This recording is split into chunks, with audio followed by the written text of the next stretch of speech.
Hi, I'm Elizabeth Noyce, and you're listening to Supergirl Radio.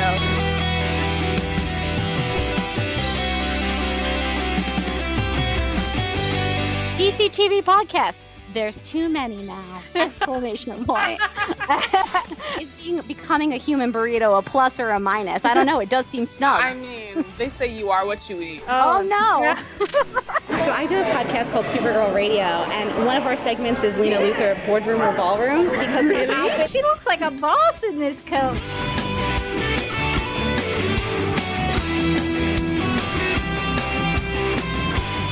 Is Nasty Luthor like a different Luthor? It's not just Lena being mean? No. Helen Slater here. It's so fun to know that you're hosting a podcast called Supergirl Radio.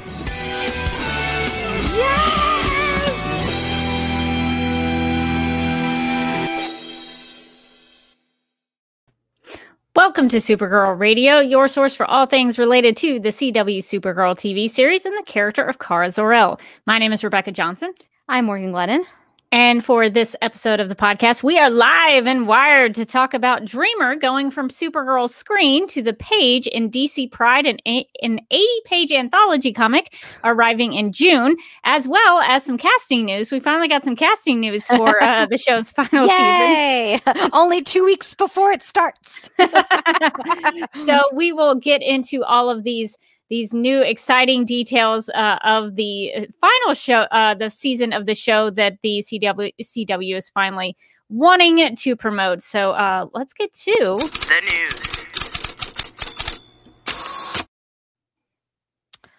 All right. What is the news? As I scroll down the document, we have a lot of it. Actually, I feel like this episode's going to be all news, but yeah, it basically is. According to Entertainment Weekly, 2 Arrowverse actors are adding comic book writer to their resumes. Supergirl's Nicole Maines, friend of the pod, and Batwoman's Camaris Johnson are penning stories about their respective characters in upcoming anthology comics from DC Comics. TV's first transgender superhero, Maines, is teaming up with artist Rachel Slott to shepherd her groundbreaking Supergirl character, Nia Nal / Dreamer, from screen to page for the first time, with the story featured in the publisher's DC Pride. Arriving in June, DC Pride is an 80-page anthology comic celebrating Pride and spotlighting some of the DC Universe's LGBTQIA plus characters. So on top of Maine's Dreamer, the book's going to feature stories about Kate Kane's Batwoman, Poison Ivy and Harley Quinn, Midnighter, Renee Montoya, and more. Well, isn't this a dream come true? Maines tweeted when the news broke. Gotta get that pun in. Loving those dream puns. She said, I'm so excited to be able to say that I've been working with DC Comics to introduce Dreamer into the DC universe with an 8-pager of her very own. Meanwhile, Johnson, who also writes and directs on the side, is writing an action-packed story about his character, Luke Fox, in Batman Legends Urban number 4, an ongoing anthology series. Whew, is a lot of words. I think it's anthology. I think that's what's tripping both of us up. I think so. Well, the word ongoing and anthology is tough together. Yes. It's an ongoing anthology series hitting shelves June 8th. So if you're thinking, oh my God, it's so crazy that these actors are writing for DC Comics, guess what? It's not the first time. Nope. And I'm going to get aggressive on you because reading this 5 seconds ago was the first time I knew about this. but now that I know it, you should too. So it isn't the first time an Arrowverse actor has written for DC Comics. Back in 2016, Arrow's John Barrowman previously wrote Arrow, ... The Dark Archer, which spotlighted his villainous character and was set in between the CW drama's 3rd and 4th seasons. So it's happened before, and now it's happening again.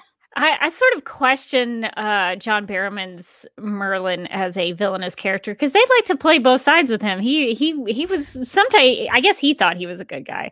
I guess I'll say that. In his mind, he was a good guy. He was misunderstood. Yeah. So it has happened before that these actors do get in there and write some things. So Morgan, what are your thoughts on this? I'm really excited that Dreamer is going to be in the comics. I think I'm already planning to order this. I'm going to get this comic definitely. I mean, first off, Dreamer, but second off, I got some Batwoman. I've got some Harley and Ivy. You're giving me everything that I like, so I'm in. But I'm excited to see what the Dreamer comic's going to be like. And I think obviously we talked to Nicole Maines, a long time ago. It feels like now. Who knows when that was? I definitely do. But she definitely has like a background in the comics. She did like her research before she started the show. She knows all about Dreamer. So I'm always excited when people who are like super into or got into the comics for a role or were super into the comics, when they can like take a stab at a story, because they usually are coming in with like, what if we did this? What if we did that? And like on the show, Dreamer, she's gotten some development, but I would love to see more. And I think in the comics where there's no budget and when they can't be like, sorry, you just need to take a nap. That's all we've got in the budget for today. You can't go to outer space. Nicole's like, she can go to outer space. The budget's not a problem anymore. Yeah, I think there's lots of stories that you could tell with Dreamer, and so I'm interested to see what story it is going to be, because you could basically do anything. I guess with 20 episodes to go in Supergirl season 6, there's limited time now to do what they could do with Dreamer. So this will be a good way to kind of introduce her into the world, and she's different enough, I think, from Dream Girl that you can have her still exist in the same universe of characters as Dream Girl, because Dream Girl's in the future and she has different abilities and different personality traits. So I think it'll be good to have her in there. And so you mentioned that interview we did with Nicole. The only reason I remember the date is because I put it on this little graphic I'm about to show you. But it was a while ago. But in that interview, she talked about if she could pitch a story, what would she pitch? And so I just thought we would revisit that and maybe talk about it.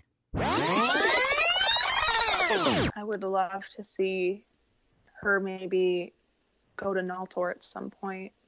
I would love to see her explore her Naltorian heritage, because I feel like there's so much lore surrounding Naltor and the dreaming that hasn't been really dug into deep yet. And I feel like that, and we know Brainiac taught her a little bit about it, but we still don't know the specifics. So I think it'd be really cool to kind of see more what Brainiac told her, more what she learned from Calix in the Fortress when she looked up Naltor. I feel like that would be really cool. And I just want to know, would it create a black hole and destroy the fabric of space-time if there was a cameo from Nura? I'm like, could those two interact without the world exploding? Oh, that fast forward sound really got me. I was like, oh god, we were in the past and we was trying to get us in and out of time, Morgan. That's what I was trying to emulate. We came to the present too fast. Can you believe that was almost a year ago? April of 2020. It's almost April again. How? But you know what? To me, it feels like a year ago. I definitely feel all of that time. But it feels like it was longer ago that we talked to her. I was like, how many years ago was it that we talked to Nicole Maine? 3? But I was and we've talked about this before, that we were really impressed with Nicole and her grasp of the comics and her knowledge base of Dream Girl and of the Legion of Superheroes. And so I'm really excited to see what Nicole might venture into, because I mean, she had some really good ideas going to Naltor, having some sort of interaction between Dream Girl and Dreamer. I think that would be really cool. So I don't know if any of those ideas, I'm curious if any of the ideas she sort of pitched us might show up in that comic. I hope so, because then we can like point to the comic and be like, we're not saying that we're not saying that we're involved, but were we involved? Yes. So I think those are some really good ideas, and I think this is a good way to further the character even after the show ends. Because I don't know, will the show be over by June? No, I don't think it will. No, because we're gonna get half of the season and then take a forever hiatus, and then we'll be back at the end of it. sometime. So maybe this story about Dreamer is just going to be like a bridge between two halves of the season, and that's what that story is going to be. I don't know. Maybe after this, Dreamer will be so popular, everybody will be like, "Oh my god, that story about Dreamer! I have to have more." And then Dreamer like gets her own book, and then eventually Dreamer has her own movie. I'm just pitching things out. The opportunities are endless, and then we can connect it all the way back to this podcast to when she started here. Yeah, so I think that would be really cool to see. So I'm interested to seeing what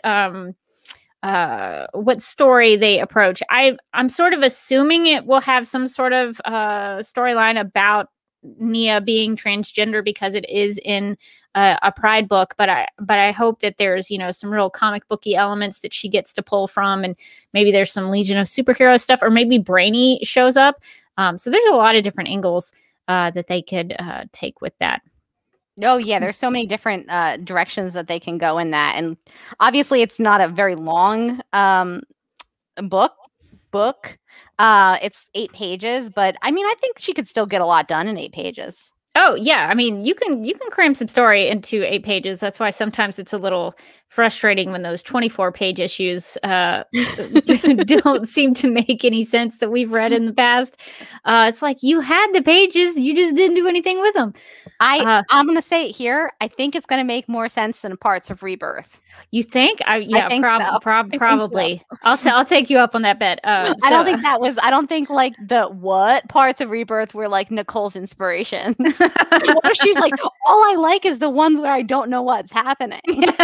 That's the experience I want to give you guys. Those are actually some of my favorite issues. I'm going to be honest. Like, what is this? What? Just the discovery. Golden Axe. Just the discovery that we missed issues is that was so funny. Part of my favorite episodes of Rebirth. But Nicole, I am very excited to see what she comes up with and see what is going on with Dreamer in the comic, because this will be Dreamer's first appearance in the comics. So that's very exciting. I think we had some questions. Yeah, I saw Rachel asks, if you had to choose another actor to write a story for their character, which would you pick? I mean, Jesse Rath. Oh yeah, no, it's got to be Jesse Rath, right? Like he's gonna be pulling some deep cuts. Yeah, he knows a lot about the Legion of Superheroes and the Brainiacs, and he's a big fan. So he and Nicole, I think. Ooh, it'd be cool if Nicole and Jesse wrote like a Legion of Superheroes comic together. That'd be so cool. How do we make that happen?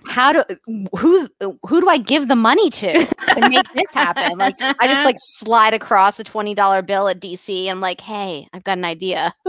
Could we somehow involve Sterling Gates, and then we're good? Oh my God. Just put all of them together. I would be into it. I love it. This is my ideal Supergirl anything, pretty much. But I think that's who I would pick, maybe Jesse Rath. I don't know. David Harewood seems to know a lot about the Martians, Martian Manhunter.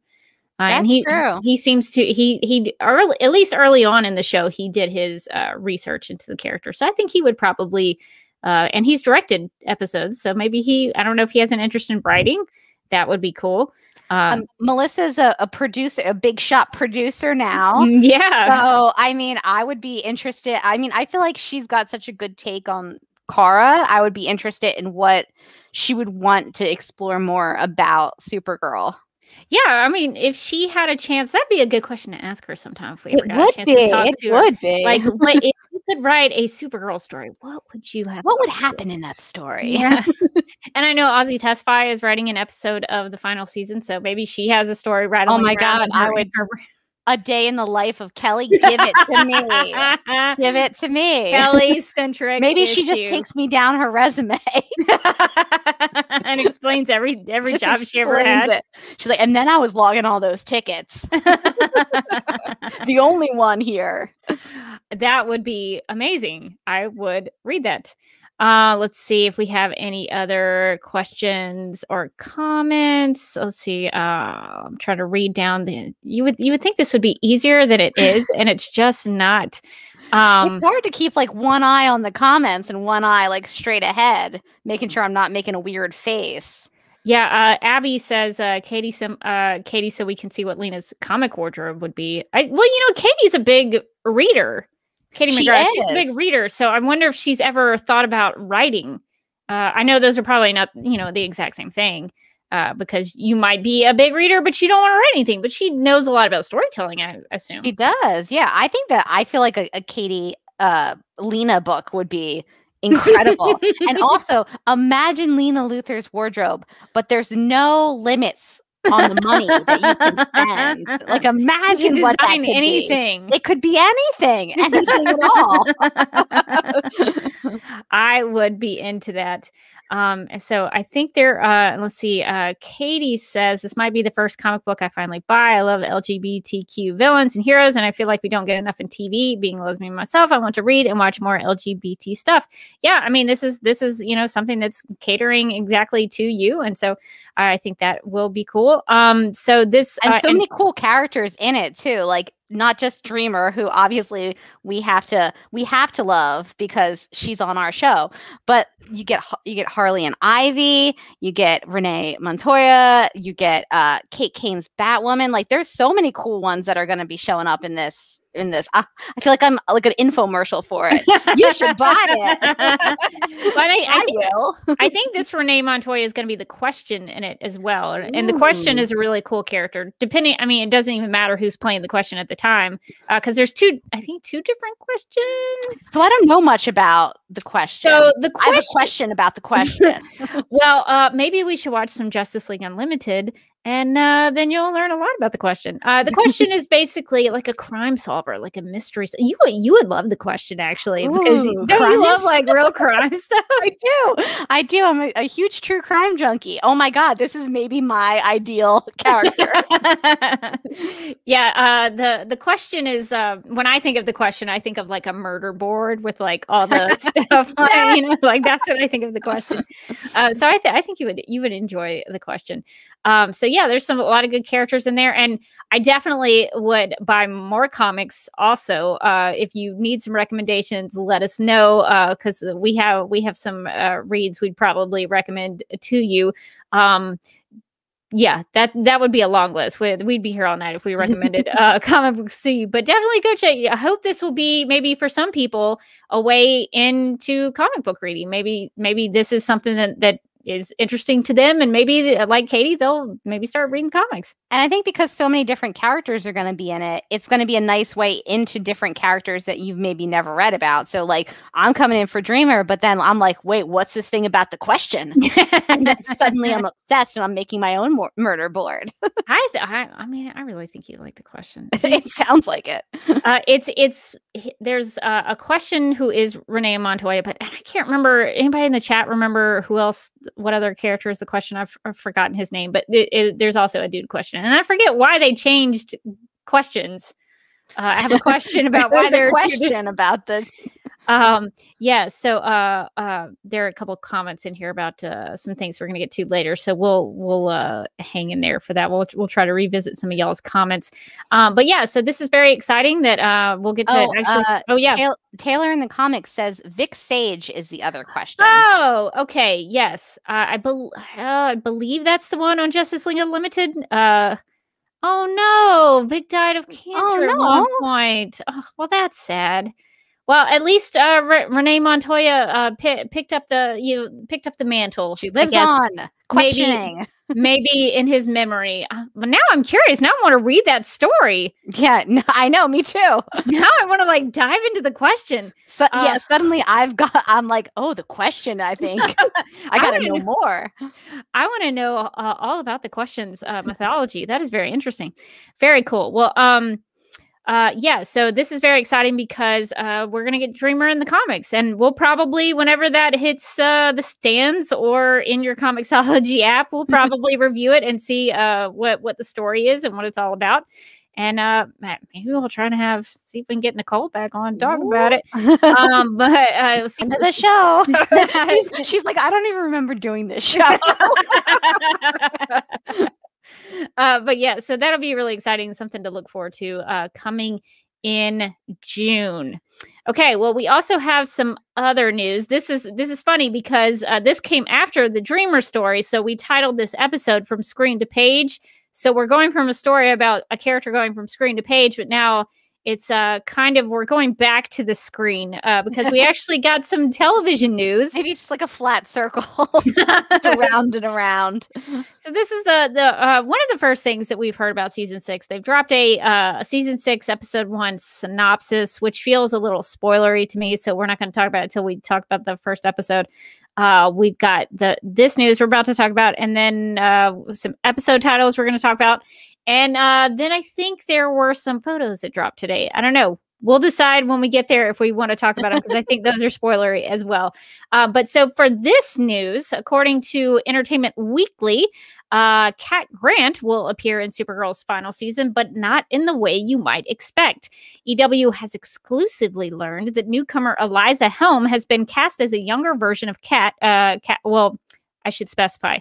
Has been cast as a younger version of Grant, the media mogul Callista Flockhart portrayed in season 1 in season 2 in the CW superhero drama's 6th season, appearing in season 6's 5th and 6th episodes, which are titled Prom Night and Prom Again, which feels lazy. Prom Again. Prom 2, Electric Boogaloo. In these 2 episodes, Helm's young Cat is introduced in flashbacks to the early days of her career when she was known as C.J. Grant. The official character description reads, quote, eager to step out of Lois Lane's shadow and out from under her boss, Perry White's thumb, Cat chases a story to Kara's hometown of Midvale. This lead won't go as planned, but it will put her on the trajectory toward the media powerhouse we know and love as Cat Grant. And EW mentions the last time we saw Flockhart's Cat was in the season 3 premiere Girl of Steel, which revealed Cat was the White House's new press secretary. So, Morgan, what are your thoughts on this? I mean, I'm excited that we're getting Cat Grant back. Cat Grant, in quotations. But it's not Callista, who I love, who is Cat Grant to me. And so I'm torn. I'm excited, but not as excited as I would want to be, basically. I feel like they couldn't, and there's no telling that they won't get Callista back at some point. The season is still ongoing, apparently. And who knows when we'll see the end of it. But yeah, I would have rather seen Callista's Cat Grant. With that said, a flashback episode sounds fun. 2 flashback episodes sound like a lot of flashbacks. Flashbacks, too furious, maybe.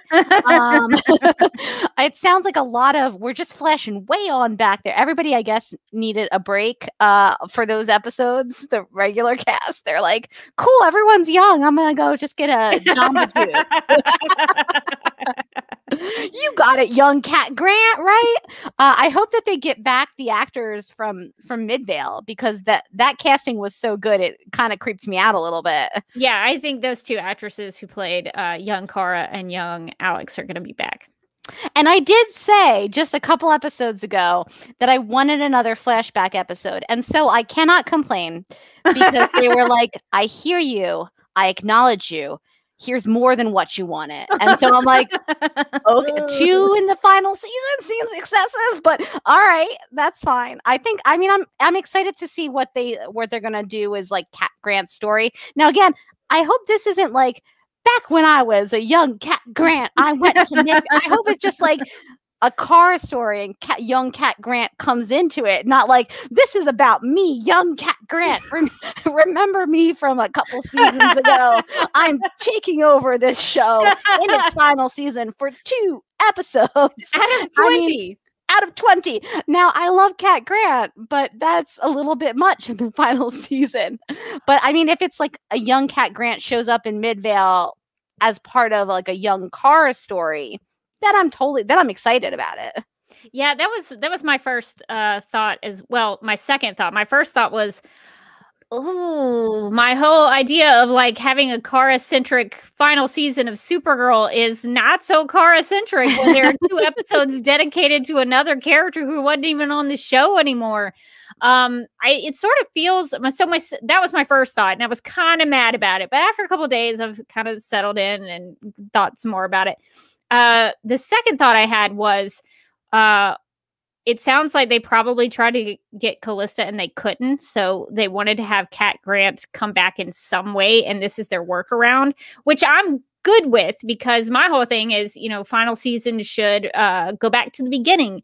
And so maybe this is their way to go back to the beginning and sort of pay respect to that relationship. My third thought was, just like you said, if this is less of a, here's 2 episodes of Cat Grant's journey, that I don't want so much. It's me, Cat Grant from the big city.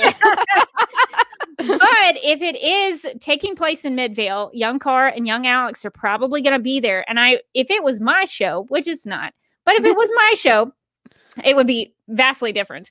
And also, this would be the way to develop Kara's admiration of Cat Grant, because we never knew why she went to go work at Catco. Why did do we know that? Somebody in the chat remind me. Did we ever get a backstory of? Did we ever see her first day? I feel like we maybe did. I feel like we might have seen her first day. I don't know that we ever got her origin of why she wanted to work at Catco.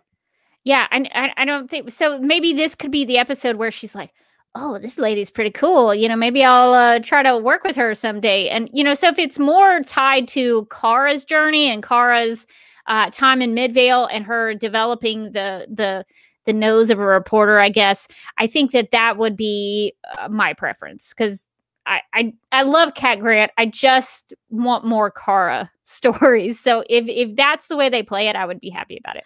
And I think that they can, tie it back to season 1 and kind of show us who Cat was before she became the Cat Grant that we saw in the first season, and start to lay in about that relationship that takes place back in season 1. I think that will be interesting. And I got to assume that, she's part of Kara's story, whatever that is in Midvale. I guess the 2 proms that Kara went to, prom and prom again. Maybe it's a 2-parter and they just couldn't think of a better title. So I just hope that they have a lot of proms at Midvale. They're like, my favorite is Prom the Trilogy. Yeah. Well, at least I don't know much about this actress. I think she's kind of an up and comer.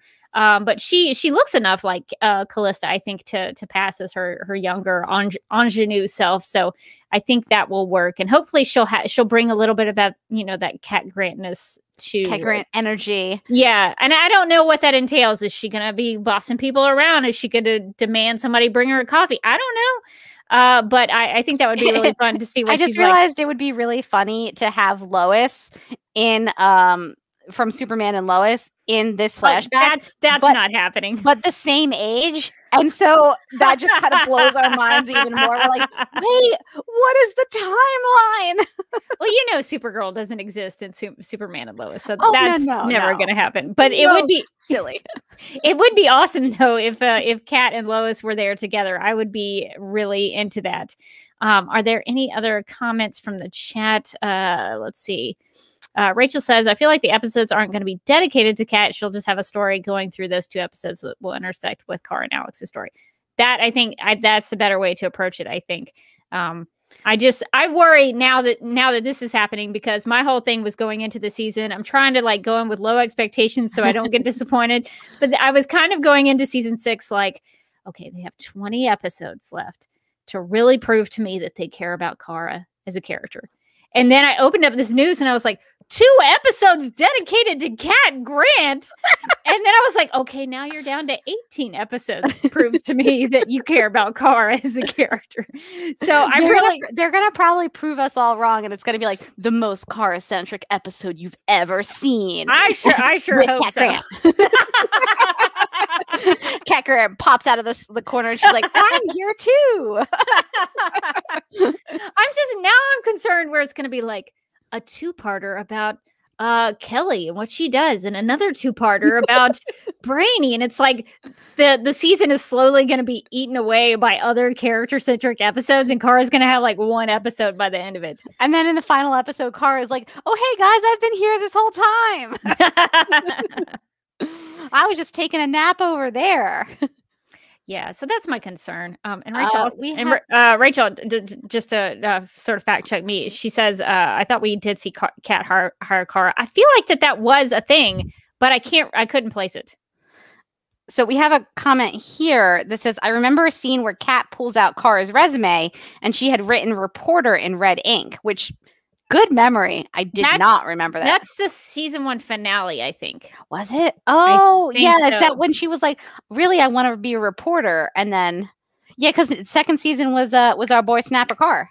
Yeah, right? And I think that was the same episode where she's like, Kara, I'm going to give you an office. And then she never worked in that office ever. Well, maybe for a couple what a waste of an office. Person who's never shows up to work has an office. But poor Kelly was slaving away in the cubicles. And Samwise mentions, and this is a good point probably too, I guess they had to find a way to fill the Melissa hole for the first couple of episodes. That may be part of it as well, because they're probably going to utilize young Kara for 2 episodes. So that's 2 episodes where they didn't need Melissa. So I mean, they're put in a tough position because, they have to respect her maternity leave, but they also need to still tell stories that involve Kara. So yeah, that's probably part of it too.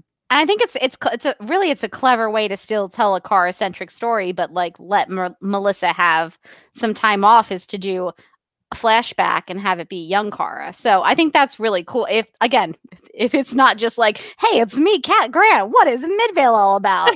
And it's a Kara story, then like that's a smart way of kind of working around, what they have to deal with as far as scheduling. Yeah, and I mean, now I'm curious, why was she going by CJ Grant? Yeah, me too. I was like, wait, I read that description. I was like, is that something from the comics? Because I don't feel like it is. Is it?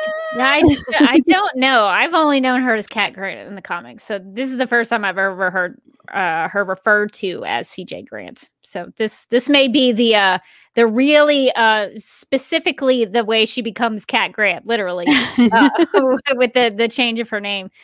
So I mean, I was sort of warming up to this idea, but I was really against it at first because I'm just so concerned that Kara is still going to be, because the last 2 seasons she's felt like a minor character on her own show, and so I'm so concerned. Like the just final give us season, some Kara news, please. just please, at least one episode about Kara. That would be great. So that's where my concern is coming from, because that has been something from the past that we've kind of experienced. So I'm trying to have high hopes and optimism for it. Should we talk maybe about the episode titles that we've gotten so far, since we've mentioned 2 of them that both involve the word prom? So maybe we should talk about the other episodes. Yeah, because speaking of season 6 episode titles, Spoiler TV is reporting that the first 7 episodes of the final season are, and these must be the ones that they are showing before the break. So, episode 1, Rebirth, which, I had some flashbacks seeing that episode title. I was like, oh no, are they trying to telegraph that the first episode's not going to make a lot of sense? Is that what they're trying to tell us? Well, all right. Here's my question: if you could write, like, if you were given the episode title Rebirth, and you could maybe write a story about a character or 2 characters, what characters would you pull in for an episode about Rebirth, or that's titled Rebirth? Okay, so definitely Turing Golden Axe. Absolutely, 100%, 100%. And then I think it's like a mix between the Omega Men and Soap definitely, but also the dude I always called Nosferatu. Love him. Yes. I forget his name, but I remember Nosferatu. Me too. But also I feel like Gandello, girl, what's up? She had some evil plans, and then I was really unsure about her physics, because she was like smashed in some ways, but also not in other ways. She was made of ice. So I think Gandello, although a CGI nightmare for them, and clearly not in their budget in any way. None of these characters really are, except probably Nosferatu. Just put a bald cap on a dude and some pointy ears, and you're good to go. But then again, we don't even get Brainy's makeup, so maybe that's outside of the reach too. Yeah, I have a feeling that it's not in relation to DC Rebirth at all. But man, that gives me a lot of false hope about Director Bones, because Director Bones was in Rebirth. Oh my god, he was in it so long ago that I forgot. Well, we're always continually behind on Rebirth. takes us a little bit of a we time to. still haven't finished. We were gonna get to it, and then all of a sudden the show came back. We thought we had all the time in the world. We're just taking our time. So yeah, I would definitely Turd Golden Axe. She's got to show up in live action at some point. Why was she there? I don't know. What did she do? I don't know. Why did she leave? I don't know. But she was great. But her axe was so golden. That name alone is the best. It's such a good name. Oh, I forgot about Director Bones. Absolutely, I would want Director Bones. Forget you, Nosferatu. It's never gonna happen. But man, it would be so good. Happen. It's never gonna happen. It would be so good. All right, I guess we should get to the other titles. Episode 2 is called "A Few Good Women." Do you have any? I guess we could do speculations. Yeah, let's speculate. What else do we have? A few good. What one's that about? I mean, there's a lot of female characters on the show. Maybe it's just all about them. Well, I'm hoping. Well, I mean, obviously about the ladies of the show, but I'm also hoping there's a few good men reference. You know, you can't handle the truth. You know, like you're right. You can't put that out there and then not deliver on some sort of. I used to know that speech by heart, and I can't remember. Oh, really? It's something about men with guns on the wall or something. I don't remember, but it's something like that. But yeah, so I hope it's maybe there's like a military legal drama that's happening, because you know that's basically, I mean, A Few Good Men is basically like a military courtroom. Maybe that's like a DE. Maybe okay. I'm pitching. I'm pitching now. Picture it. The DEO. It's a DEO episode, and they're like, "Oh no, what are we gonna do? How are we gonna rebuild?" And Director Bones comes out of the shadows, and he's like, "Don't worry, I've got a plan." And they're like, "Oh God, it's a skeleton." And then we just kind of go from there. I like the idea of, I mean, they are going to have to deal with the DEO issue at some point. Are they? Well, no, they're not.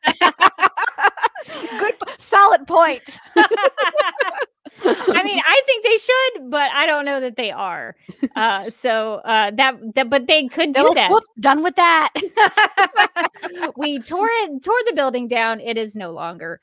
But I think that is something that maybe they could, because it's not a military organization. That's close enough. It's as close as they're getting. Yeah. There was a general in it at one point. Remember General Haley? And also General Lane would come in there every now and then. Well, they forgot about him. He was in the first season. Yes, and also Major Lane. Lucy Lane. She was director of the DEO, I think, at one point. She was so great. They forgot. They don't ever. They're like, we don't talk about Lucy. Not even on Superman and Lois. No, they really don't. Poor Lucy, man. That's tough for her. That's tough. Them stuffs breaks. And the thing that really sucks about Lucy Lane is, like, in the Sterling Gates era, she's a pretty important character. She becomes Superwoman, and she and Supergirl have some real drag out fights. So, so it's weird they never explored that.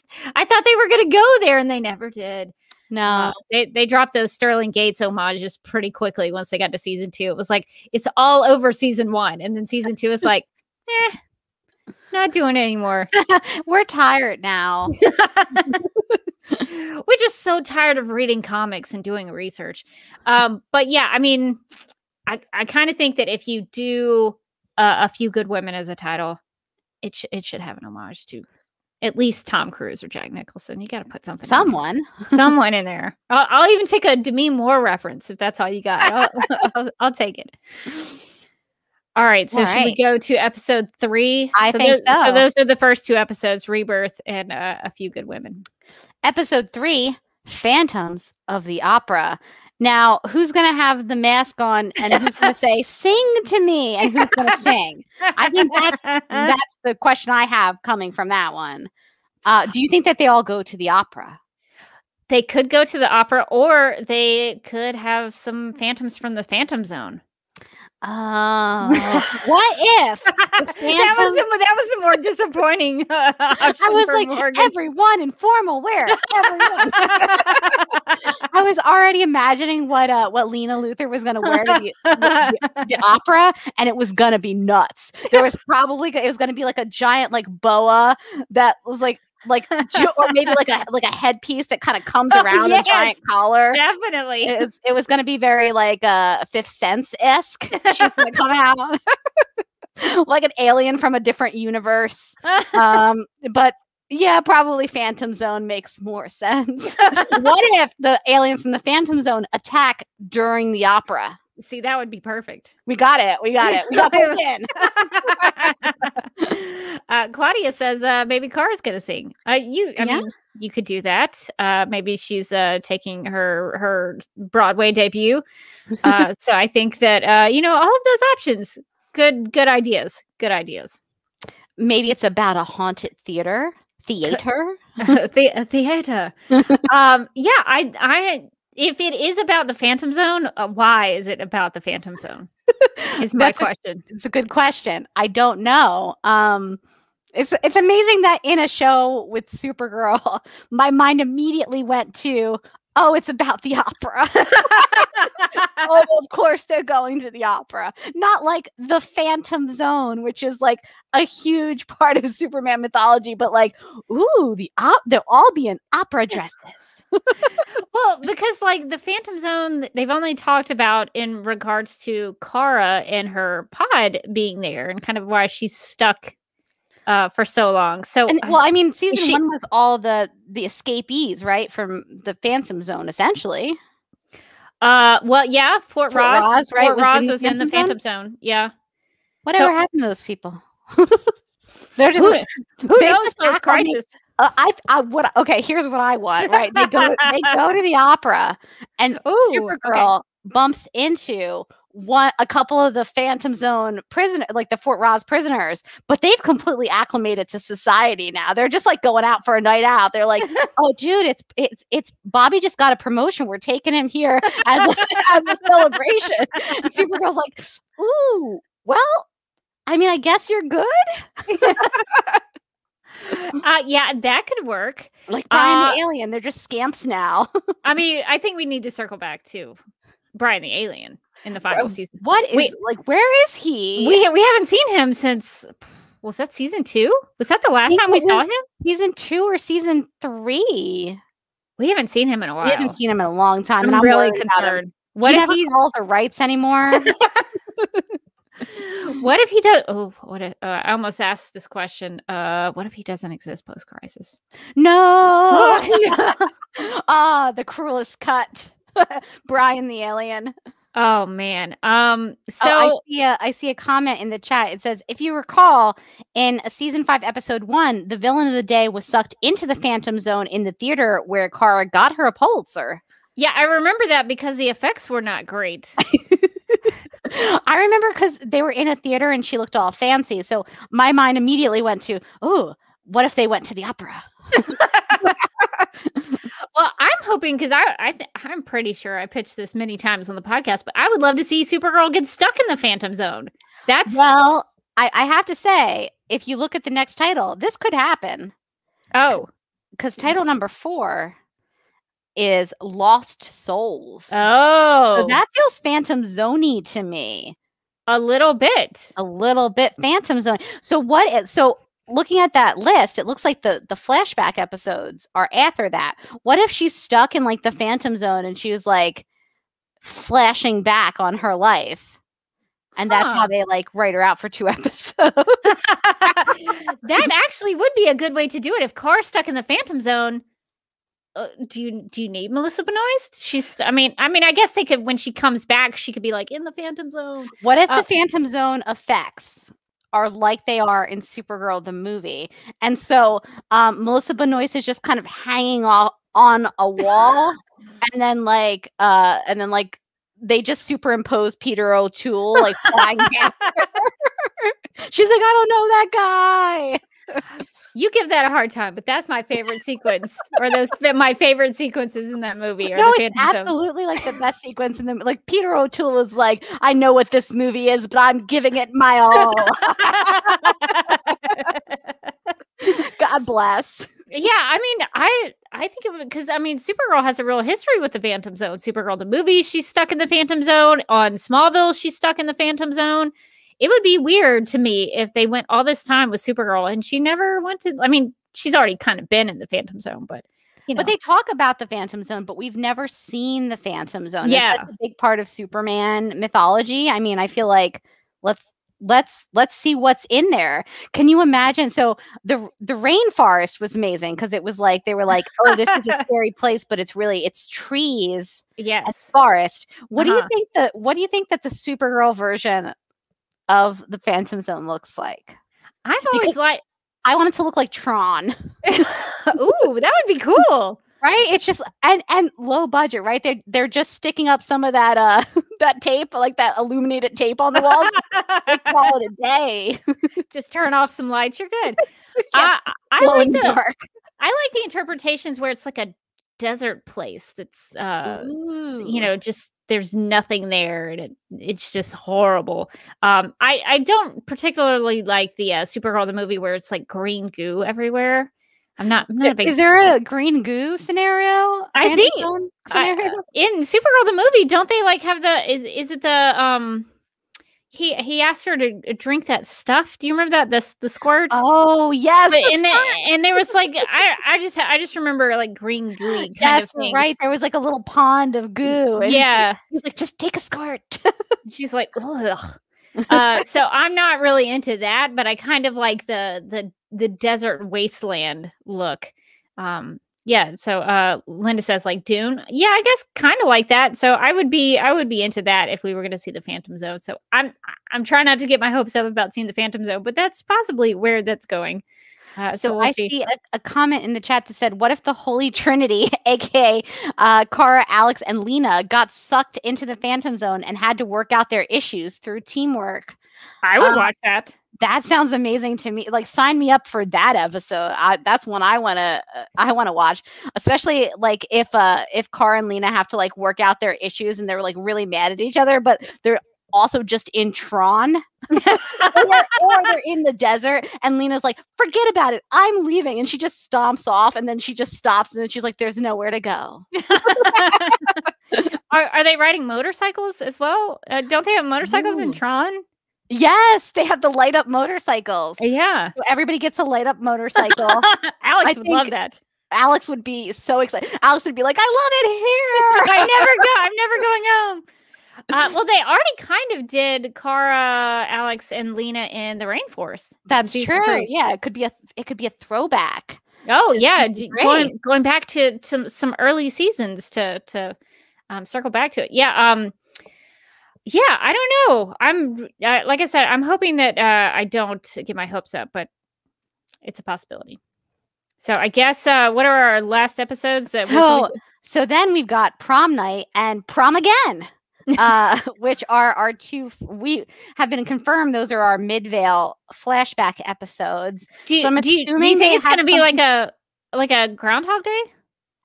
Oh, I like that. I like that a lot.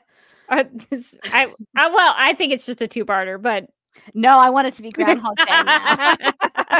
I feel like when that's done well, it's really good. They had a Legends of Tomorrow episode where it was basically like Groundhog Day. Like the ship kept exploding. Oh, and Zari had to figure out like how to save them all, but every time she kept dying. So she knew when like, oh, this person's going to do this or this person's going to say that. And then you get the montages of her just like giving up and like eating a pile of donuts and then the ship explodes. So, I mean, I think that's a fun possibility of like getting them stuck in like a little bit of a time loop. I think could be fun. They also did that on Arrow. In Arrow's final season, which was actually pretty good, mostly because it featured Laurel Ann's. Well, I guess Earth 2 Laurel Ann's pretty heavily, so that's why that was good.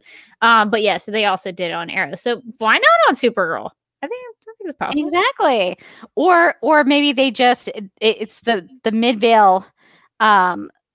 tradition to have prom twice. It's like you do prom 1 and then you do prom again. Everybody knows about prom again. But I mean, I'm assuming we're going to see Kara's prom. Like, is that what you're thinking? Like, that's what I'm thinking. It's got to be Kara's prom. It almost has to be. Maybe the story that Kat is investigating, if she is, maybe it's happening during Kara's prom. Maybe something bad happens at the prom. And they have to solve a mystery, solve a crime, stop a bad guy. I don't know. That would be cool though, because that would be something that would be a big, prom is a big deal in a young person's life. I know. Who do you think that Kara went to prom with? Who was the kid from the flashback episode? Kenny Lee. Kenny Lee. Oh yeah. Did he? I thought he died. But that was pre-crisis. Oh yeah, Kenny Lee lives again. Yeah, so we're bringing him back. Claudia has a good speculation. Is prom night set in the past and prom again is set in the present? Ooh. Oh, maybe Kara has to, as an adult, revisit her prom. Kara has to go back to prom as an adult. Like this in the same early 2000s prom dress. Yeah, I don't know. But that's a good point. It could be two different time periods. Okay. And Katie also mentions maybe we'll finally get a scene where Kara kisses a boy and breaks his nose at prom. Yeah, she does mention that to Kenny. Oh yeah. If it's not to Kenny, it's about Kenny. Maybe it was in that episode. It was in Midvale when she mentions that. So I think that could be possible.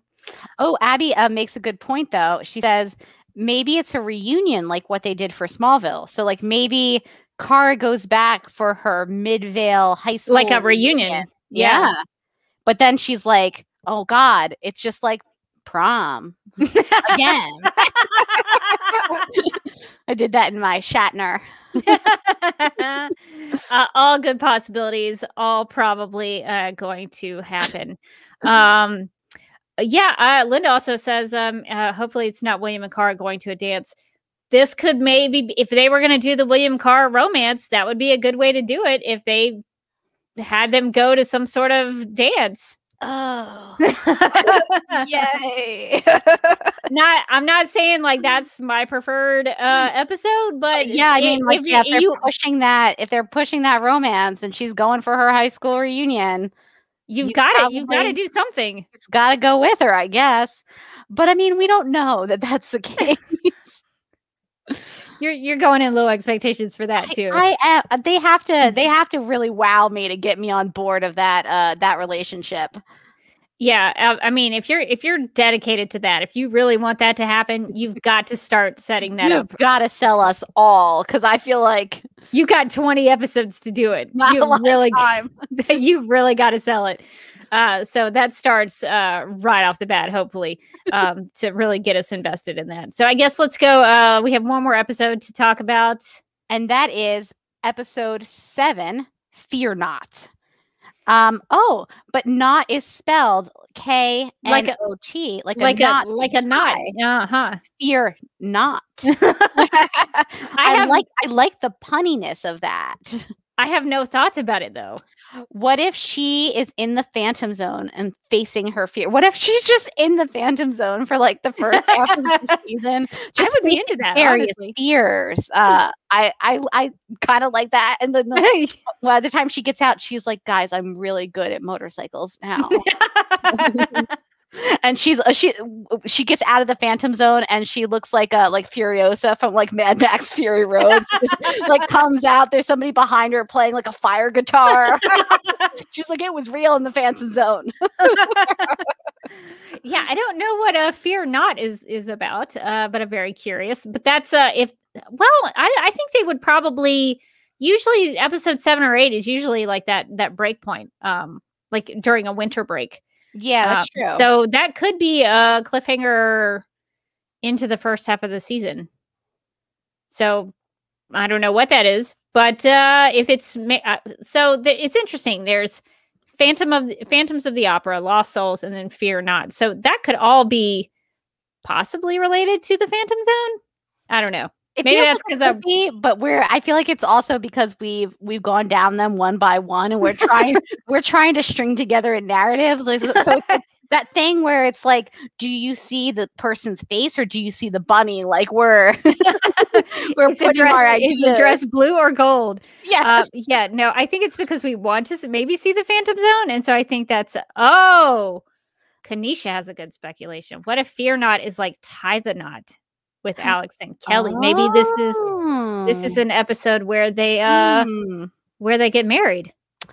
That, I mean, and it's where like a normal break in the season would be for a short break. We're getting a long break, but I mean a break that we don't know when is going to end. A CBD break, the best kind.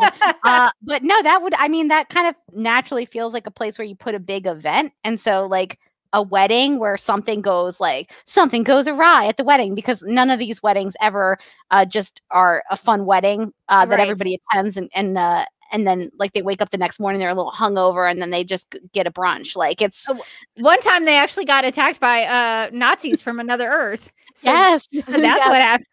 Things usually get real at the weddings. So I could see that the Alex and Kelly feel like they have like a very like mature, stable relationship where like I wouldn't be surprised if suddenly they were like, hey, what if we got married? Like it wouldn't be out of nowhere. Yeah, and it looks like El Rainbow 3 had that same sort of idea. How did we not automatically go there? I feel like that now that I look at it, I was about to pitch a story about a boat. Because like the nautical knots. I like how immediately Phantom of the Opera was about opera, not the Phantom Zone, and tying the knot was about like we were like the metaphorical knot of emotions, and they're like, no, it's probably just a wedding episode, or it's that thing that makes more sense. Yeah, so I think maybe we've gotten some things worked out here. We've really just spoiled the season for everyone. I also think it would make sense for it to be Alex and Kelly getting married if they're going to eventually do the adoption storyline with Alex.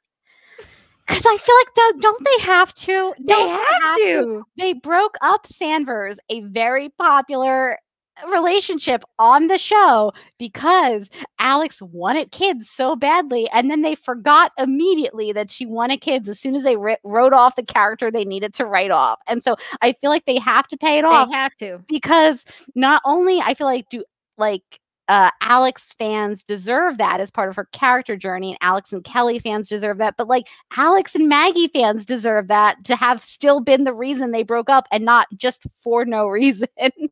Yeah, and that would give them 13 episodes after that to eventually adopt a child. It's going to be in like episode 19. She's going to be like, remember when I wanted that baby? I just found one on the sidewalk. Samwise also makes a good point about that title. Oh, wait, that's the wrong comment. Like not a fear in her stomach. So maybe it is. I think some people were mentioning maybe it's her. Claudia says maybe a proposal, Alex having to get over fearing being rejected again. So it could be all those things. And it looks like Katie says, and they would both be scared to get married because both of their past relationships ended badly, which is a good point. Yeah. So I think we've figured it out. I think we've all really come together to really workshop that idea and that break down that episode. Thank God we did this live, or else you and I would have just been like, and then they tied knots? Is that what like, how did that not occur to us at any point? Not at any point. We're clearly not a speculation-based podcast because we're not great at it. So even though I am not normally one to use spoiler TV as a source, sometimes I'm very speculative about that and concerned about them as a source. All of these titles do seem to line up what Entertainment Weekly was also reporting. So I'm assuming those 7 episode titles are correct. We'll get there when we get the episode descriptions eventually and see what the episode descriptions have to say, because we're going to be getting those again, which has been a while since we've I forget what we named the episode description writer. I can't remember. It was like Veronica or something. It might have been Veronica. It's finally her time again. She's like, it's time for my creativity to be let free. I hope she gives us another, like, a very special Valentine's Day when, like, there's no scene of the couple in question, or like we find out finally in this season we're gonna find out about Martian Manhunter's dark secret. John's shocking secret. John's shocking secret. I'm going to say right now, it's going to be in this final season. We're finally going to know. They have to. 20 They episodes have to. left. They have to. They told us. Did they ever put that on a deleted scene? I don't know. I don't would buy the DVDs just to know what it was. We've got to dig up that description because somebody out there has those DVDs, and if you do, please look through the just scroll through the deleted scenes and just let us know if it's in there. Because it's an unanswered question that we need to answer before the season, the season and the series end. We have one more proposal for what this episode's about, and I think this is it. Listen, the wedding is pretty good, but I think this one's it, and it's garlic bread knots. Have you ever had a garlic bread God, knots? they're so good. They're really good. Yes, so good. They're like one of my favorite things. Anytime I'm in like a pizza place and they have garlic knots, I'm like, oh God, there they are. It's a great idea. And then by the end of the appetizer, you're like, oh, but I ordered pizza too. What was I thinking? Oh, it's always a mistake. That's the thing. That's the great thing about garlic bread knots. They're both very tasty and always a mistake. Like, because you think I'll have one. I'm just gonna have one garlic bread knot. I'm gonna be so excited for my pizza. And then after you've eaten more than one, you're like, oh, I don't feel so good. Oh no, now there's pizza. They're really good though. Just if you're gonna eat them, just get the garlic knots. Maybe Cara goes on this whole journey with us about garlic knots. Oh man. Well, I don't put it past Cara to go to the Al's alien dive bar and order some garlic knots. I bet they have like pretty choice garlic knots there. I feel like they have good bar food at Al's alien bar. And it's probably some kind of alien version of garlic knots, whatever that is. Some, different seasoning. They probably prepare it a little differently on different planets. So, but I believe in my heart that every planet has garlic knots. That's I mean, why wouldn't you? I want to just put that firmly down that every planet has garlic knots across the multiverse in every pre and post crisis timeline. Everyone's got a garlic knot. Garlic knots are universal. It's what brings us all together. All right. Well, those are kind of all the episode titles that we know of at this point. There's still not a lot that we know about season 6. There's not been a trailer. We did get some pictures. Some pictures. Should we talk about the pictures? I have them up in a tab. and I can share them.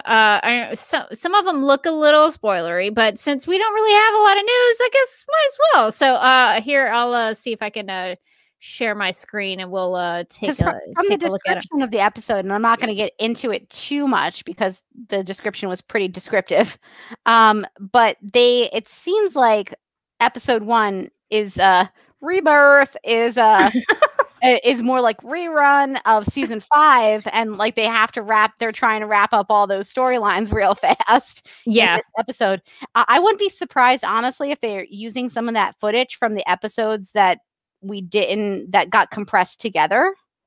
Yeah, I think they had I want to say they had my favorite one. What is he doing? Well, I think they had some of the finale shot. I think they only needed a couple of more, like 1 or 2 more scenes before they finished the finale, and they couldn't. Oh wow! So Abby in the chat says that apparently the outfit Lena is wearing is from a deleted scene from last season. Oh, so this one. So this outfit here. Oh, she's got a suit in the lab, maybe. Is that where we think she is? It could be anywhere, knowing Lena. Like a child's birthday party. She's wearing like a full suit.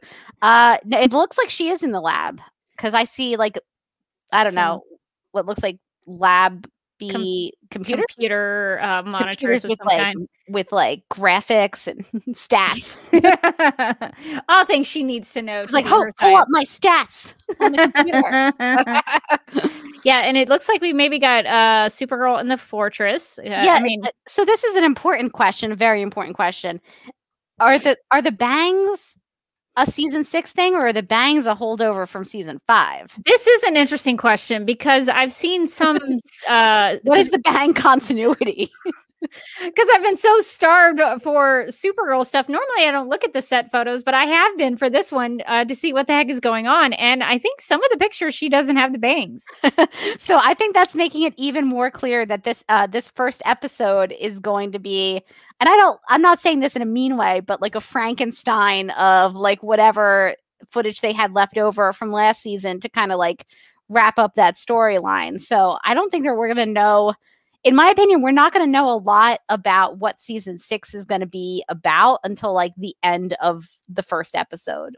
I think that's when they'll start setting it up. Like, but season 6 isn't about technology anymore. Hope's cool now, and Hope's like, I am not. Yeah, I think A Few Good Women is what's going to start our final season, really.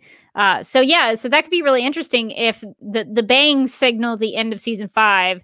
And I guess the season 1 hair is going to make a comeback, which I think would be really fitting for the show to go back to the beginning, and even with Kara's hairstyle, I think that would work, and that's going to really throw off the people of National City who have been like, Supergirl has bangs, Kara Danvers also has bangs. Now they're not going to know. They're going to get real confused now because she's going to go back with no bangs.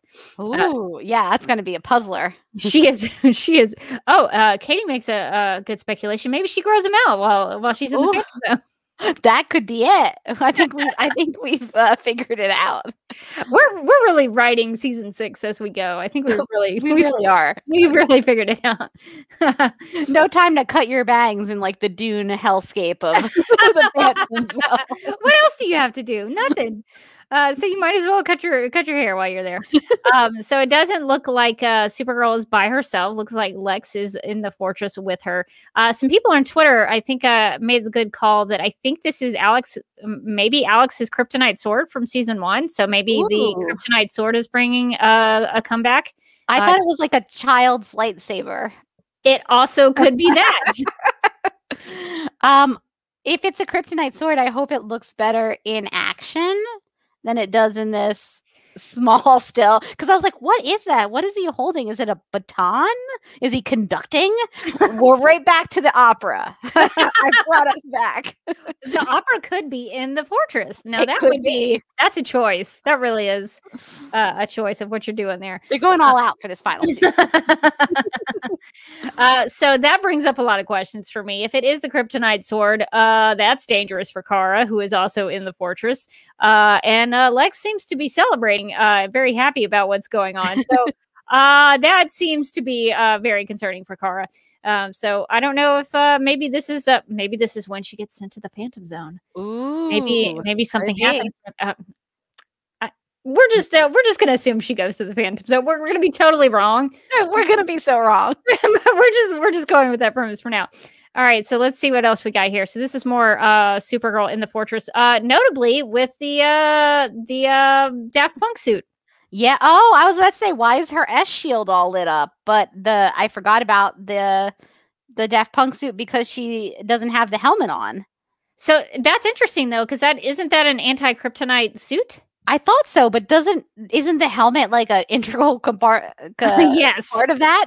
That encases her so that she can be protected by the kryptonite. So that's interesting. I don't know. Well, we'll see what happens there. We'll find out. But now we're connecting dots with the kryptonite suit and the anti-kryptonite suit and the kryptonite sword. So it looks like the Martians are there, looking not Martian-like. So I guess they didn't have the budget for it in the finale or the season premiere. I guess it is now. Excited to see Megan back.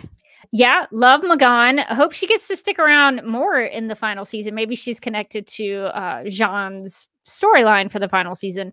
That would be really great because she was good at the end of season 5. She had that. Didn't she have a talk with Nia maybe in the hallway of Lena's lab? That feels right. I feel like there was a really good scene between the two. I have to rewatch the finale of season 5. I have so few memories of it. I think next week of Supergirl Radio is just going to be season 5 refresh. A refresher. It'll just be, do you remember season 5? I don't. Maybe we're just going to have to pull up some factoids about season 5. I also feel like we came up with so many out there jokes in season 5 that I don't remember what's real and what's a joke that we did. I'm like, wait, that didn't really happen, did it? It was just something we made up. That was just a joke. Claudia asks, is this a leftover scene from season 5? Now, I don't think so. I think this is whatever this is happening in this episode. So it's definitely something that I don't think we've seen before, because I don't remember Supergirl in the anti-kryptonite suit in the fortress like this. No, not at all. I don't remember that at all. I mean, it's possible it happened. I just don't remember it. So it does look like we're going to get a lot of Magan, which is great. I want more of Magan all the time. So it looks like we're going to get some Jean and Brainy in his purple suit, which is awesome. And he makes it. Well, we'll see if he's got the green skin at all, but at least he's got that cool purple suit that's a great homage to his comic book. And he seems alive, which is great. Maybe that's maybe it's part of the rebirth. Maybe he's Brainy 2.0. Yeah, maybe survived whatever happened to him. I'll never be outsmarted again. Because something happened to him, but I don't quite remember exactly. So he was like in a chamber or something. He had a thing in his hands, and Lex just took it out of his hands. And those are the only things I remember. Man, I have to rewatch this finale. We are really gonna have to rewatch it. Oh boy, it's been a while. So it looks like Brainy and Nia Dreamer are doing something together, and it looks like we get some Lily and Luther. Yes, this is what I want, and I need. This is what we come here for. Yeah, Lily and Luther in a pink power suit, and they're drinking champagne, which seems like a cause for celebration, which is also very concerning to me. It's very concerning. What are they celebrating? Because a Luther drinking some champs is never a good sign for anybody else. They seem very pleased with themselves, and also in this picture with Lillian and Lex, that computer monitor that looks like that's monitor. That looks like the one behind Lena. So is Lena working with them? Is she trying to stop them? I don't know. Lots of Luther action. Looks like we get Alex in her new super suit. With complete with the hood. Eyeshadow. so they're sticking to that. They're really committed to that. they're like, you know what? We love this look for her. We want to continue. Make the eyeshadow bluer, maybe. At least the eyeshadow makes sense when combined with the blue inside the hood. It's like when she takes the hood down, it's like, oh gosh, that's so much eyeshadow. Yeah, I think with the hood, even though the hood doesn't really make a lot of sense to me, it looks better with the hood. It definitely does look better with the hood, yeah. So I will say that. Let's see. Claudia asks, do you think Lillian will poison Lex again like she did in season 4? Or at least she tried in season 4. Maybe that's what the champagne is there for. So we'll see what the Luthers are up to. That would be like a double cross from Lillian. She's like, sorry. double cross. Yeah, no, I would be into that. So it does look like we're gonna get Vigilante Alex and doing something with Kelly in that same place with the monitors. Oh my god, that place with the monitors is so popular. In the background, like so many monitors. Is this all just the same scene? Or are these just pictures from like 1 and 2 scenes? It might be. Although I love the way that Alex is looking at Kelly like, excuse me? Excuse me? Like, I feel like Kelly said something like, honey, I just don't think that the eyeshadow. And she's like, excuse me. It's tough. It's tough. It's blue and it's tough. She's very protective about her look. And I've noticed Alex has some kind of bracelet. Yeah. What is that? I don't know what that does. I'm sure it has a purpose. Is that like a signal watch for Supergirl or something? So she's like, if you're gonna go out there in this suit, you need something. You need an SOS in case you get in trouble. Maybe, and now I'm curious about that and the belt. Also, why is she wearing a belt? What is the significance? Was the belt on the suit the last time we saw the suit? I don't Or remember. had they not CGI'd that at that moment in time? I don't know. That's a good question. Kanisha also asks, is this the tower? Do we think this is the tower? But Lex and Lillian seem to be there. Is it the like it doesn't the tower is the tower like where Martian Manhunter has his office? Yeah, that's like his super secret thing in his library. That opens up like Diagon Alley. Where are all the books? Where's his copy of Twilight? He did have one, didn't he? He did. Yeah, I saw on like Katie McGraw Book Club. They like zoomed in. They were like, "Oh, Twilight." We don't remember what happened to Brainy, but we remember now that. I think it's important that if we ever talk to David Harewood, we ask him if he's Team Edward or Team Jacob. We have to. Is Martian Manhunter Team Edward? I must know. Okay, so Claudia thinks that the bracelet is the weapon that Jean gave her that turns into any weapon she thinks of. Oh, of course. It could be. I don't remember what it looked like, but I remember that being a thing that existed. It definitely did exist, and it would make the most sense. So I feel like that's right. And there's also a question about not finishing the suit by the end of the season. I remember there being talk that like there was more evolution to the suit that was coming. So I don't know if that's I feel like happening. Kyler Lee had mentioned that there was like there were like scenes about the suit or about how like the suit was going to evolve that all ended up, on the cutting room floor because they had to smush like 3 episodes into one. So maybe we're getting some of that here. Maybe so. Maybe this is just the start of Alex's. And I think that's the last. That's the last image for the first episode, which is called Rebirth. Rebirth. That's right. Rebirth. So we'll have to see what all of that is about. But it looks like we got pictures from maybe 2 scenes. So it doesn't look like we got substantial information in those pictures. At first, I was like, "Oh, these might be spoilery," but as we looked through them, I was like, "I know nothing. I know nothing more now than I did before." The only one that I'm concerned about is the Lex with the kryptonite sword. That one seemed to be a little spoilery to me. But other than that, we still don't really know anything about the season. Given our speculations about the episode titles, it looked like they were in the fortress, right? In a lot of those photos. So, like, how Lex is in the fortress? That's not good. Well, and it's weird to me that the Luthors can just break in, because you remember in season 1 they made a big deal about how that giant key that's from the comics is how you open up the fortress. Like, you have to be strong enough, like Superman and Supergirl, in order to open the fortress. But the Luthors come in like willy-nilly all the time. They're like, "Oh, hey, it's us. We're just dropping by." I mean, what's the point of that giant key if it's never going to keep anybody out? She needs to get Calix back as a home security system, because he was good. He was good. He was like, "You're an intruder." Yeah, didn't he like cause problems for he did, because he thought she was an intruder, and he did try to kill her. And I think that's how he is no longer on the show. He got destroyed. R.I.P. Calix, never forget. But he was a very effective security system. He was. That is true. Oh, man. I would love to see Calix again. That would be a good way to go back to season 1. So, okay. Well, I guess those are some of our speculations about episode titles and pictures that we have no idea what it's all about. What do they mean? I mean, we've written season 6 in our heads already, but we got it. We'll be open-minded to see what is actually going to be happening. And speaking of seasons, I guess, Morgan, I don't know if you've been keeping up with Superman and Lois. I have not. I'm still watching it, and we're still podcasting during its time slot. So you know what? That's just going to be the way it is for at least this week and next week. Yeah, Superman and Lois. What now? Until we get our spot taken from us. Before they kick us out, we're going to be real defiant still about it. Yeah, exactly. I'm still mad about it.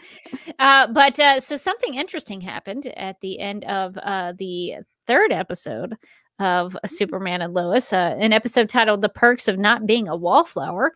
At the end of that episode, a superpowered man, I don't think we ever got his name, but he did have superpowers, and he was working for Morgan Edge. He asks the question, and this is what he says: "How's Lar gonna take care of it?" And then a woman with heat vision is seen murdering him in his car. So I have a suspicion that this is our first little glimpse of Leslie Lar, aka Leslie Lar, on the show. But I think this is the first live action appearance of Leslie Lar. So I'm very excited to see where this goes. Does this make you, Morgan, want to keep to catch up on Superman and Lois? It does. It really does. Because first, I love Leslie Lar. After we learned all about her, I'm now mad that she's in Superman and Lois and not Supergirl, where she belongs. Right. With the character that she was obsessed with for all that time. But that's okay. But also, I realized where I recognize this actress from when I was like looking at the clip earlier. I was like, God, she looks familiar. And then I realized it was Degrassi. Oh yeah, that's right. She was in Degrassi. So I mean, I was like, I gotta support my Degrassi alums. And just to give more context to what I have up on the screen, and for audio listeners, what I have right now is just a picture of her with slightly red eyes. She actually does have full-on heat vision in the scene. This was just the best picture, the best frame to see her face, so you could see what she looked like. But yeah, so I'm excited about a possible Leslie Lar on the show. I actually had a coworker who was like, "Hey, so at the end of this week's Superman Lois, there was like a lady with heat vision. Do you know who that is?" And I was like, that might be I. I was like, how much time do you have? Sit down while I spin you a tale. but I as soon as he told me that, I was like, oh, this is when they're introducing Leslie Lar. So I got very, very excited about that. And she's a pretty menacing threat in that scene where she full on murders a dude in his car using her heat vision. She has no concern about it at all. So I don't know if she's working with Morgan Edge or what. But I'm very excited to see what they do with her, even though her whole thing was she wanted to take over Linda's life, and she tried to do that over the span of 3 decades. Oh, not bitter about it at all. What if the twist is like at the end of like the season of Superman and Lois, she's like, I will go find Supergirl, and then she like gets to Supergirl for like one of the last episodes, and Supergirl just like immediately like throws her off. Just like bing. I would at least like the fact that she'd be on there for even a split second. It's just so wild that I think it's really funny because Supergirl used so many Superman villains and like not as many of her own villains as we wish she would. And then Superman and Lois comes on and like you're like, okay, well finally they can use all those Superman villains, and they're like, twist. Well, the thing is, if they use Leslie Lar, they could open up the door to Black Flame. They could have all these other characters come in from the Bottle City, and it's, I don't know, I almost said part of me. All of me. All of me is excited that there is a Leslie Lar on TV, but I'm also conflicted because I wish it was on Supergirl, but it is what it is. So at least she's going to get some live action love, and people are going to learn who she is. A lot of people, yeah. I saw when I looked at the post of the scene on Facebook, they had the question like, who is she? And I looked in the Facebook comments, and it was like, nobody knew. I think on Twitter, more people knew who she was, but on Facebook, nobody really knew. And I was like, y'all don't even know what you're about to. Y'all don't even know. So Kenny has a question related to Superman and Lois. The heat vision is red in Superman and Lois, and of course in Supergirl, her heat vision is blue. So I guess snap judgment. Do you prefer blue heat vision or red heat vision? That's a really good question. I really like it on Supergirl, but I do feel like red makes more sense as a heat vision. I don't know. I kind of liked Supergirl's approach to it because the whole idea was like if you turn on your gas burner and the heat comes on, like the flame comes on, it's blue. And so I kind of liked that twist to it, like the idea that that's actually coming from a real thing in science with the flame. I thought that was a neat, an interpretation that was actually coming from someplace. So I don't know. I like the red heat vision. It's a classic. But I'm going to go blue heat vision on this. Yeah, Jen in the chat says the hottest flames are blue. Yeah. So somebody was really thinking about that. Yeah, I like that a lot. So I got to give it up for the blue heat vision.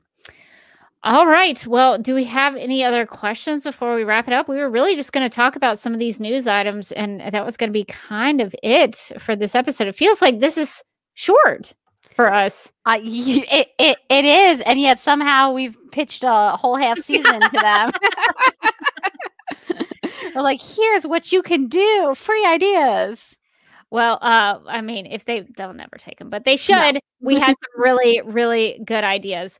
So I guess maybe now that we're kind of, finished with all of our discussion, I think we should maybe get to some plugs.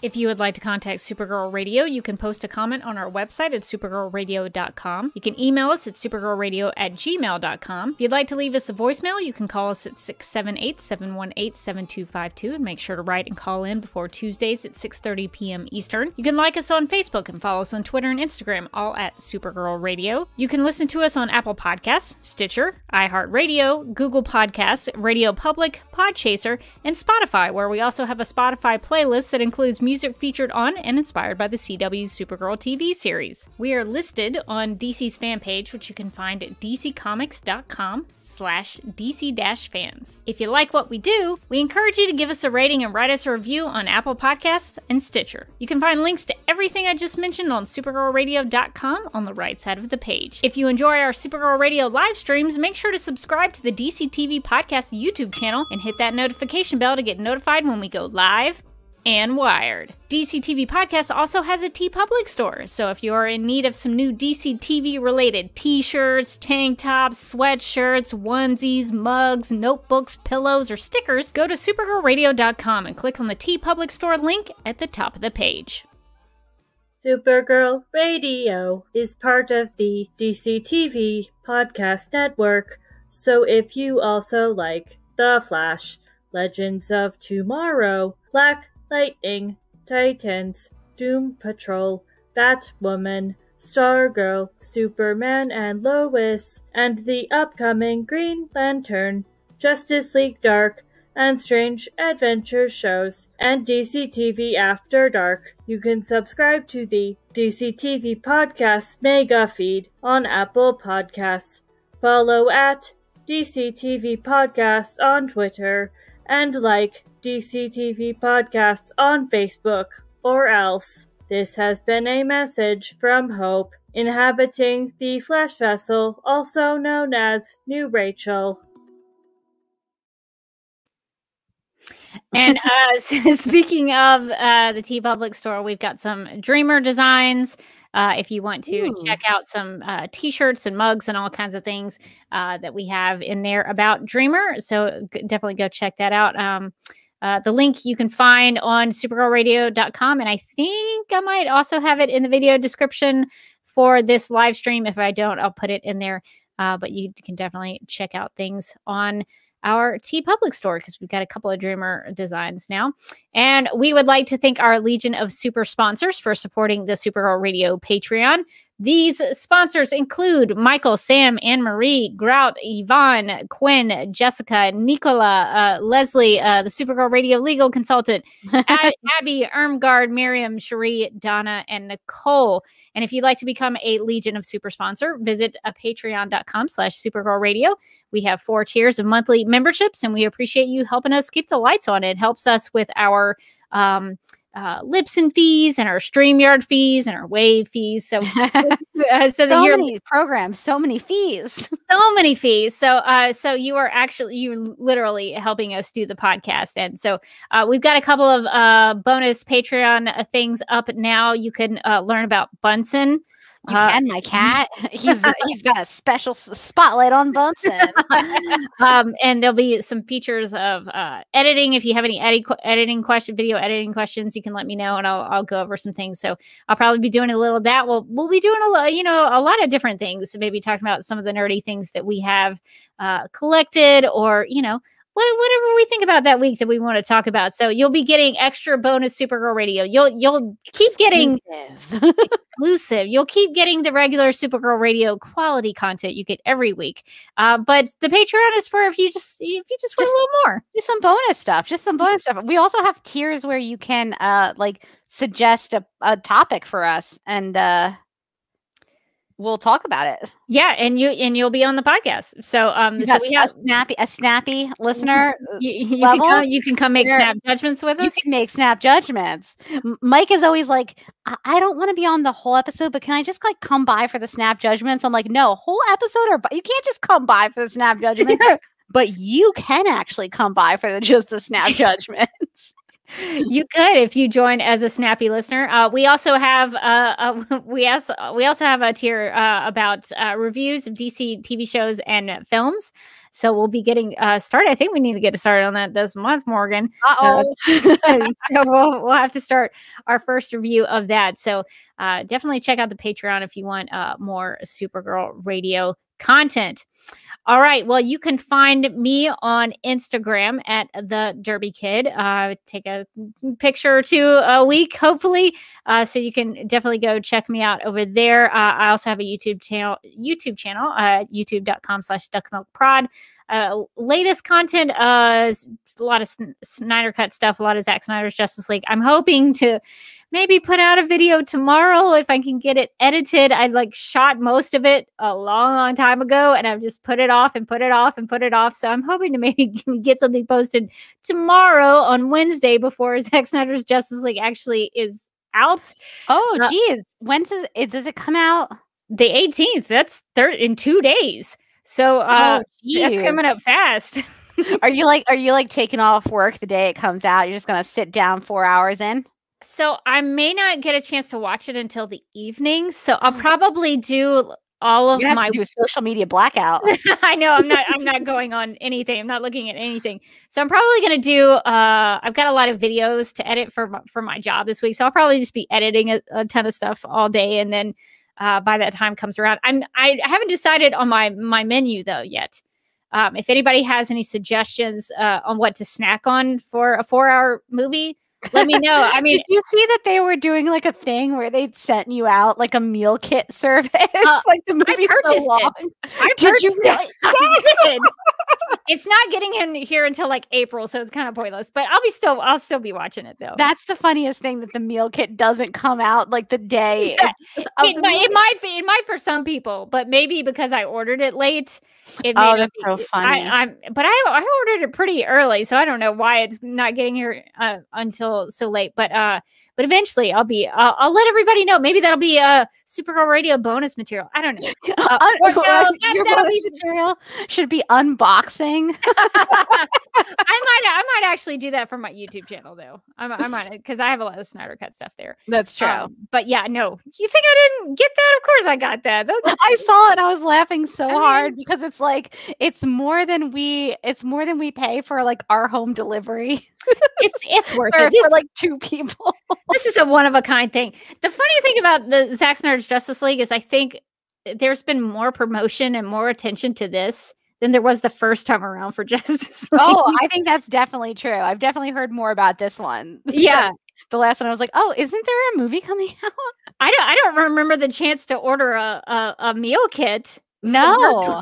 So this is definitely new and different. I bought 15 t-shirts, by the way. Oh my gosh. I feel like you got for snacks, you got to do popcorn, right? Because you can't see it in the theater. It's a classic. So yeah, you got to do that popcorn. And I was thinking some sort of chocolate, salty sweet kind of a combination. But then do I also do a meal? Or do I just snack? I don't know. I haven't decided snack yet. The whole way through, 4 hours. I was thinking about making my grandpa had a chili recipe that's really good. I've been kind of craving chili lately. So I don't know. Is that a weird choice? Cooker. You could start the slow cooker at the beginning of the movie, and then you could have a meal at the end. So I haven't quite decided what I'm going to, because I get snacky. I really do. I get snacky. And so for 4 hours, I'm really going to need something, especially if I don't start it until 5 o'clock. Oh my God. That's going to get me in there late. So I'm going to have to really get in there and I'm going to gain 20 pounds. It's fine. Just from watching the movie. It's like, oh my God, what did I, like you're surrounded by rappers at the end. Oh, it's gonna be a disaster, but I do need to nail down my menu. I haven't done that yet, so that's what my Thursday evening is gonna be like. So maybe follow me on or subscribe to my YouTube channel, and maybe I'll recount some of that for you. All right, I think that's gonna cover me. You can find me on Twitter and Instagram. I'm at Mojotastic. You can find my cats on Instagram at the Lab Cats. If you're a subscriber and that Bunsen content, you're like, I need more of that. I need more. People love the Lab Cats. You're downplaying that, but the Lab Cats are very popular. They're very popular out there in the digital world. Less popular here in my condo because yesterday Beaker pulled off a plant and then it tumbled and fell onto the ground and there was dirt everywhere. No, so I was like, no, you pulled the plant, and I like tried to put the plant back in. I was like, you're okay. It was, I don't know. We'll see if the plant's okay. But so then I'm like vacuuming up all the dirt, and I look over at Beaker and I like touch him, and I was like, oh no, there was dirt all over Beaker. Oh no, probably pulled it on top of himself. So then I was like, okay, I'll just pick him up and I'll put him in the shower. No, so you can't do that. Cats hate the water. I threw him in the shower and I went to go like turn on the thing, and he was like, nah, and he ran. So then I had to just like get like a wash rag and wet it and then just like put it down his back, which he also didn't enjoy, but he allowed to happen. The other time he was like, no. Have I ever told you about the time that I had a cat growing up, and I was drawing a bath in the bathroom, the bathtub, and I stepped away for a little bit, and the next thing I saw was my cat walking into the hallway soaking wet, just soaking wet. And I guess she got curious, cats are a little curious, and I guess she got curious about what was in there, and I guess she jumped in, just like full on jumped in. And I was like, oh my gosh, what have you done? And so then my brother was like, oh, well, we have to use the hairdryer on her. And I was like, we're not doing that. We're not drying off my cat with a hairdryer. So that was the only time that I've had an experience with cats and water.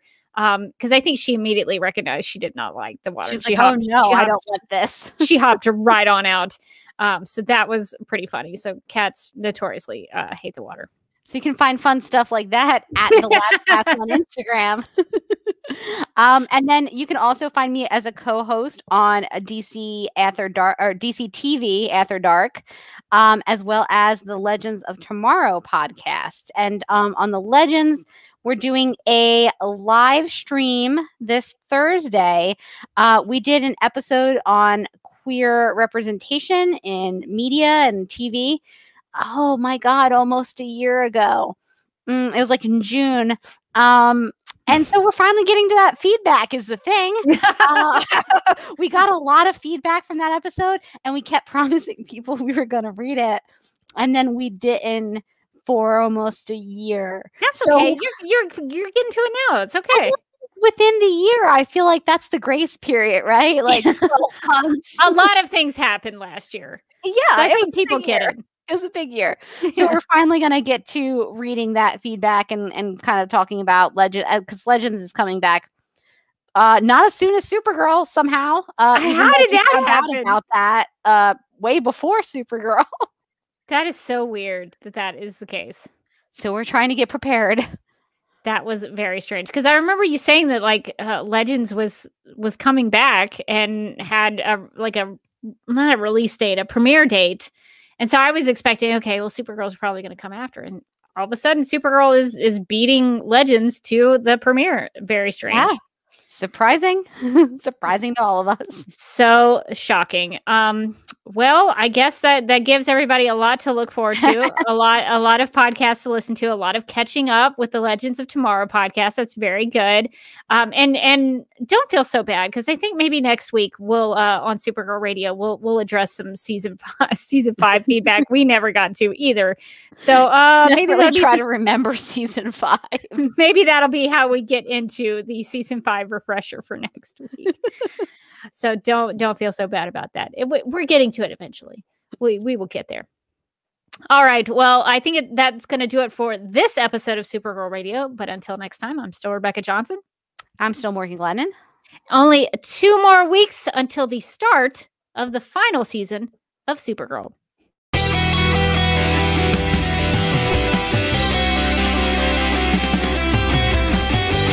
DC TV podcast. There's too many now! Exclamation point. Is becoming a human burrito a plus or a minus? I don't know. It does seem snug. I mean, they say you are what you eat. Oh no! Yeah. So I do a podcast called Supergirl Radio, and one of our segments is Lena Luthor, Boardroom or Ballroom, because She looks like a boss in this coat.